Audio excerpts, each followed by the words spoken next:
कमाल का देश है साहब। पिज्जा इस देश में 30 मिनट में घर पे आता है। 30 मिनट में नहीं आया तो पैसे वापस कर देते हैं। आप पुलिस वालों को बुला के देखिए।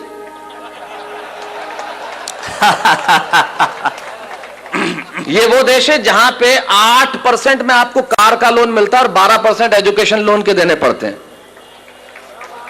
वाह वाह वाह वाह। कभी सलमान के बालों तो कभी कैटरीना के गालों पे मर गए। आज इस अवसर पे इससे बढ़िया पंक्तियां मुझे याद नहीं आती। क्या बढ़िया बात कहते हैं वो कवि कि कभी सलमान के बालों कभी कैटरीना के गालों पे मर गए, कभी चुंबन कभी चेहरे कभी चालों पे मर गए। ऊपर बैठ के भगत सिंह भी कहते होंगे यार सुखदेव राजगुरु हम भी किन सालों के लिए मर गए। वाह वाह वाह वाह वाह वाह। अमेरिका में एक प्रांत है टेक्सास और वहां एक शहर है ह्यूस्टन। कुछ लोग हां भर रहे हैं। इससे यह जाहिर नहीं हो जाता कि उन्होंने देखा है और इससे यह भी जाहिर नहीं हो जाता कि उन्हें पता है। इससे यह जाहिर होता है कि आदमी समझदार है और सामने वाले को यह जताना जानता है कि मैं जानता हूं। तो टेक्सास में ह्यूस्टन शहर में जब मैं काव्य पाठ कर रहा था और काव्य पाठ करने के बाद जब मैं बैठा तो बैरागीदार जैसे लोग मिलते हैं आके मिले और कहने लगे माइक पे खड़े होकर बहुत चिल्लाते हो कि हमारा हिंदुस्तान ऐसा है, हमारा मुल्क ऐसा है, हमारा देश ऐसा है, हमारा देश वैसा है। आखिर तुम्हारे देश में रखा क्या है? यकीन मानिए मेरे मन को बहुत चोट पहुंची, बहुत पीड़ा हुई। मेरी जगह आप होते तो आपको भी चोट पहुंचती, बहुत पीड़ा होती। लेकिन मेरा दर्द सुनना साहब, मुझे चोट इसलिए नहीं पहुंची कि उसने मुझे ये कहा कि तुम्हारे मुल्क में क्या रखा है। मुझे पीड़ा इसलिए हुई कि कहने वाला लड़का खुद एक हिंदुस्तानी था जो सारी उम्र यहां पला, यहां बड़ा, इसकी माटी में रहा, जिसकी शिराओं में हिंदुस्तानी पिता का रक्त और जिसकी धमनियों में हिंदुस्तानी मां का दूध बहता हो। वो किसी दूसरे मुल्क में जाके अपने ही मुल्क वाले से ये कहे, एक हिंदुस्तानी जब दूसरे हिंदुस्तानी से ये कहे कि तेरे हिंदुस्तान में क्या रखा है, तो चोट पहुंचना स्वाभाविक था। तब मुझे महाकवि कन्हैयालाल सेठिया जी की एक कहानी याद आई और उस कहानी को मैंने कविता की आत्मा बनाया। क्यों मुझे पीड़ा पहुंची, क्यों मुझे कविता लिखनी पड़ी? कन्हैयालाल जी लिखते हैं कि लोहा और सोना आपस में बात कर रहे थे। तो लोहे ने सोने से सवाल किया कि यार तू सोना है, मैं लोहा हूं। आपस में बातचीत शुरू हो गई। तो सोना लोहे को कहने लगा कि यार लोहार तुझे बनाने के पहले ठोकता पीटता है, सोनार मुझे बनाने के पहले ठोकता। आप पढ़े लिखे लोग हैं, आग में तपा के ठोका जाता है, लेकिन जब तुझे लोहार ठोकता पीटता तो तू बहुत आवाज करता है, मैं तो चुप रहता हूं, ऐसा क्यों? लोहे ने जो जवाब दिया वो मेरी कविता की जमीन है। लोहे ने कहा तो ठीक कहता है सोने, सुनार पीटता है तुझे लोहे की हथौड़ी से जो तेरी कुछ नहीं लगती। मैं लोहा हूं, मुझे जिससे पीटा जाता है वो लोहा है, और जब अपना अपने को पीटता है तो चीख तो निकलती है। वाह वाह वाह वाह। मेरी कविता अपने ने अपने को पीटी गई चीख की कविता है। जब एक हिंदुस्तानी दूसरे हिंदुस्तानी को यह कहे कि तेरे मुल्क में रखा क्या, अरे उन्हें मालूम क्या है कि मेरे मुल्क में है क्या? हमारे मुल्क में मधु कोड़ा है। वाह वाह। है एक भी लीडर ऐसा? सूर्यवंशी 38 वर्ष की उम्र में 4000 करोड़। आप यकीन मानिए कभी जिंदगी में 4000 करोड़ रुपए मिल जाए तो यकीन मानिए इस जन्म में मुझे गिन के दिखा देना, आप गिन नहीं सकते। ये हिंदुस्तान, ये हमारा देश है। हमारे यहां कमाल की चीज है। हमारे मुल्क में क्या रखा है, बहुत जबरदस्त। जैसे आपका इंदौर का ट्रैफिक, मैं अभी एयरपोर्ट से आ रहा, राजवाड़ा के आगे मेरी कार के आगे आदमी हाथ साइकिल पे यूं किया फिर यूं कर दिया। मैंने कहा इसका क्या मतलब? बोले पहले मुड़ना था फिर कैंसिल कर दिया।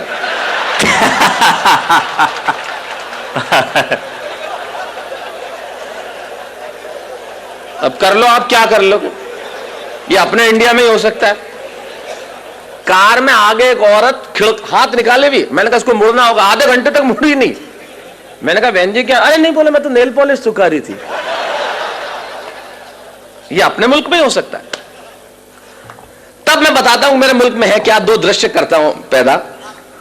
अमेरिका में एक लड़का मुझसे कहता है तेरे देश में रखा क्या है। तब सुनिए कि अमेरिकन परिवार में एक लड़का घर में आया, बहुत समय बाद सुना था तो हो सकता है मैं कहीं इधर उधर हो जाऊं, लेकिन याद करने की कोशिश करता। अमेरिकन परिवार में एक लड़का घर में आया और अपने पिता से कहने लगा, come on dad what a bad day.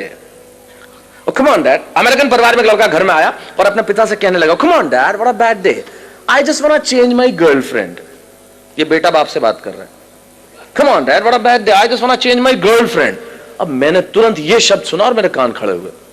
मैंने कहा सुनो, काम की बात चल रही है।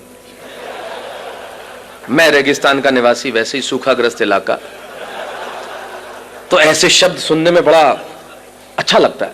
Come on, Dad, what a bad day. I just want to change my girlfriend. पिता बोले, okay, okay, don't get tense. Just think she was a nonsense and change it. और अब मैंने कहा गजब का बाप है, कितना सपोर्टिव फादर, अपने बेटे को खुद कह रहा है कि सारी चिंताएं हटा, और दूसरी लड़की। मैं आपके जनरल नॉलेज को प्रणाम करना चाहता हूं,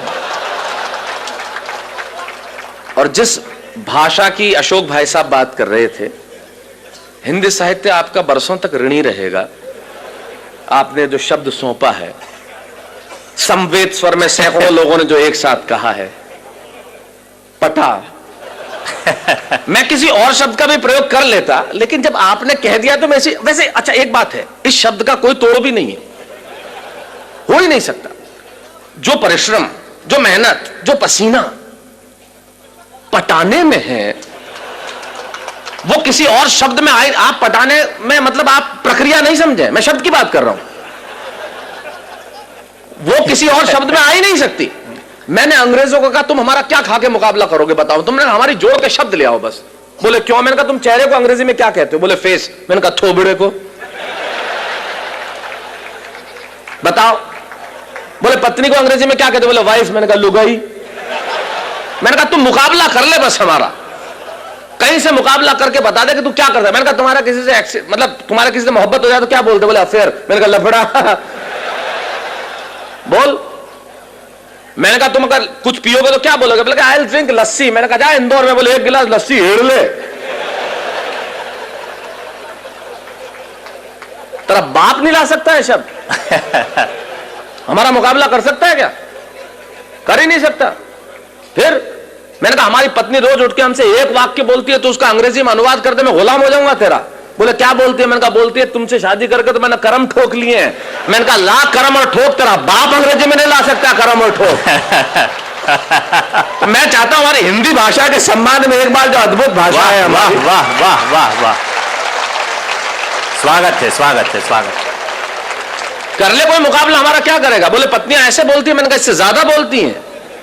मैं अपनी पत्नी को गोवा घुमाने के लिए ले गया तो कहीं था नहीं, चर्च में ले गए, उसने श्रद्धा के मारे ईसा मसीह के पांव छू लिए। मैंने कहा तू मेरे तो नहीं छूती। बोले तू भी लटक जा। मैंने कहा तू तो अनुवाद करके बता दे इसका। हमारी ट्रकों के पीछे लिखा रहता है ट्रक नहीं है मेरे जिगर का फूल है, और माल उतना ही भरूंगा जितना गवर्नमेंट का रूल है। मैंने कहा कर जिगर के फूल का ट्रांसलेशन, क्या लिखेगा? Flower of liver. और मैंने कहा तुम्हारी भाषा का जो हम इस्तेमाल करते हैं वो तो किसी का बाप नहीं कर सकता। मैंने कहा इंदौर, मैं इंदौर इतना आता हूं कि मैं तो लगभग, इंदौर मेरा बहुत प्रिय शहर है, और मैं बता दूं मुझे इतना मजा आता है, यहां की भाषा कमाल की है साहब। मेरा एक मित्र अपने ही मित्र के घर गया तो उधर से निकला वापस, मतलब किधर गए? बोले यार मैं इधर से निकल रहा था, मैंने सोचा तुम तो कहीं बाहर गए हुए तो सोचा भाभी जी को टच करता चलूं।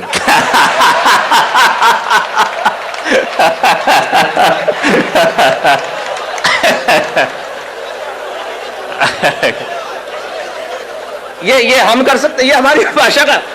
सारी दुनिया के भाषाओं को जब हमने हाथ फैला के बुलाया है और जो उसे सौहार्दपूर्ण स्वीकार करके जो मोहब्बत दी है वो कोई दे सकता है? तो ये तो कमाल है। तो मैंने कहा कमाल का बाप है, खुद ही कह रहा है सारी चिंता हटा। मैंने कहा है खुदा मुझको भी ये अमेरिका भेज देता तो तेरा क्या जाता?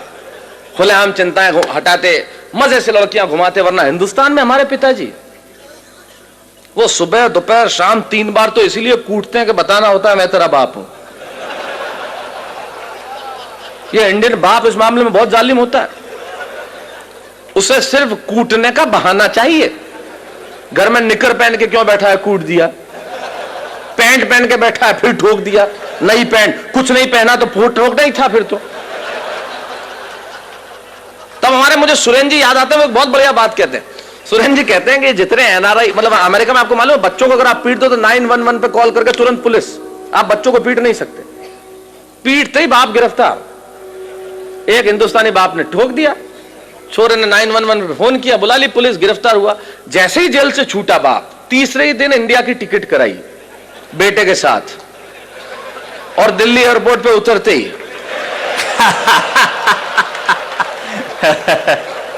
नहीं, इससे यह जाहिर नहीं होता कि, इससे यह जाहिर होता है कि एनआरआई हर साल इंडिया आते क्यों। वाह वाह वाह। तो मैंने कहा यार खुदा मुझको भी अमेरिका भेज देता तो तेरा क्या जाता। ये देखिए अलग किस्म की देशभक्ति है जो मैं प्रस्तुत कर रहा हूं। मैं आया था जब अशोक जी एक बहुत बढ़िया बात कर रहे थे कि वीर रस के कवियों ने एक इंच जमीन भी नहीं छोड़ी जहां पे झंडा नहीं गाड़ा। उनकी देशभक्ति थोड़े अलग किस्म की होती है। अच्छा, वो झंडा गड़ता पाकिस्तान पे ही है, चाहे वो रावलपिंडी हो, चाहे लाहौर हो, चाहे कराची हो। मैंने कहा आजकल चाइना बहुत बदमाशी कर रहा है, उधर क्यों नहीं गाड़ते? तो यार उधर के बोले शहरों के नाम ही याद नहीं है, गाड़े तो गाड़े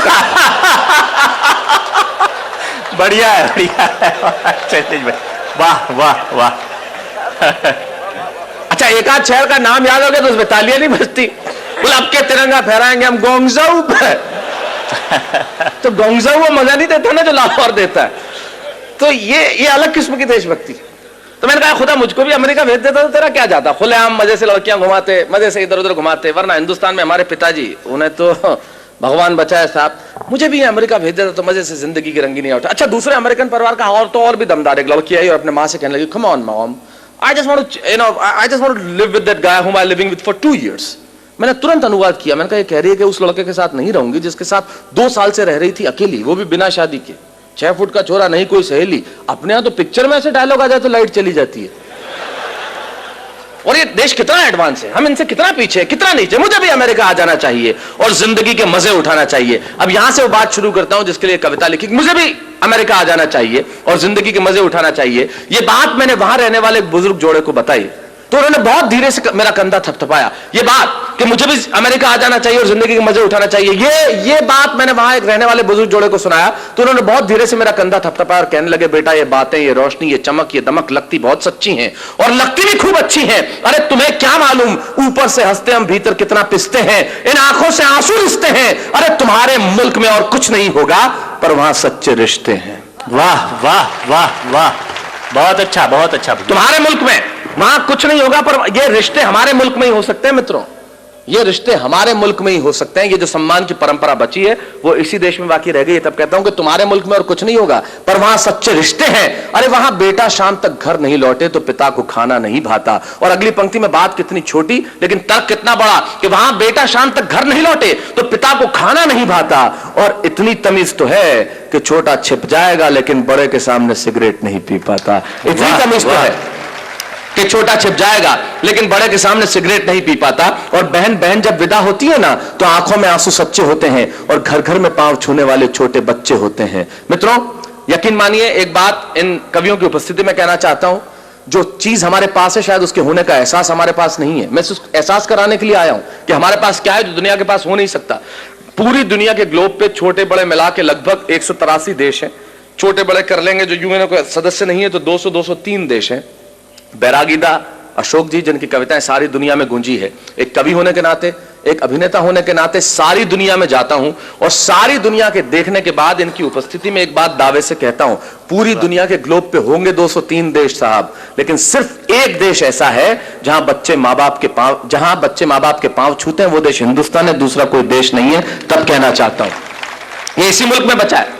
तब कहना चाहता हूं कि विदा होती है ना तो आंखों में आंसू सच्चे होते हैं और घर घर में पांव छूने वाले छोटे बच्चे होते हैं। ये बात सुन के मैं सोचने लगा कि बात में दोस्त दम है। हम तो सिर्फ हम हैं। अरे क्या नहीं है मेरे मुल्क में, भले आंखों में धुआं और चेहरों पे गुबार है, दिल्ली में लूली लंगड़ी सरकार है, जेब में कुछ पैसा उधार है, न चमक है, न दमक है, न रोशनी है, न बिल्डिंग है, न कार है। मैं सारी चीजें स्वीकार करता हूं कि मेरे देश के पास नहीं है, लेकिन यकीन मानिए अगली पंक्ति में मैंने कविता नहीं लिखी। मैंने 125 करोड़ हिंदुस्तानियों के दिलों में बसने वाले एक शब्द को उठाया, उसे कलम की नोक पे रखा और पिरोता हूं आपके सामने और दावा करता हूं कि दुनिया भर के दौलत, दुनिया भर का वैभव तराजू के 2 पलड़े लीजिए और दुनिया भर का वैभव, दुनिया भर का यश, दुनिया भर की कीर्ति, दुनिया भर की समृद्धि तराजू के एक पलड़े में रख दीजिए और तराजू के दूसरे पलड़े में मेरे देश का सिर्फ एक शब्द जो आपके घर आंगन में और आपके दिलों में, ये शब्द सुन के अगर आपकी शिराओं में कहीं हिंदुस्तान बहता हो तो यहां से लेकर वहां तक मुझे बता देना कि मेरे देश के प्यास क्या है जो पूरी दुनिया के पास हो नहीं सकता। मैंने ये नहीं लिखा कि यहां सूरज सबसे पहले उगता है, मैंने ये भी नहीं लिखा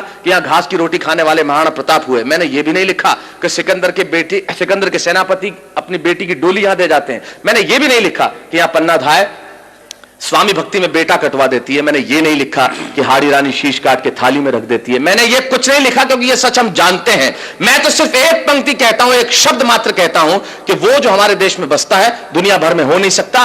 और रख दीजिए दुनिया भर का वैभव इस शब्द के सामने और फिर बताइए कि मेरे मुल्क के पास क्या है, कि बात में दोष दम है। हम तो सिर्फ हम हैं। अरे क्या नहीं है मेरे मुल्क में, भले आंखों में धुआं और चेहरों पे गुबार है, दिल्ली में लूली लंगड़ी सरकार है, जेब में कुछ पैसा उधार है, न चमक है, न दमक है, न रोशनी है, न बिल्डिंग है, न कार है, पर मेरे देश में संस्कार है। वाह वाह वाह वाह वाह वाह।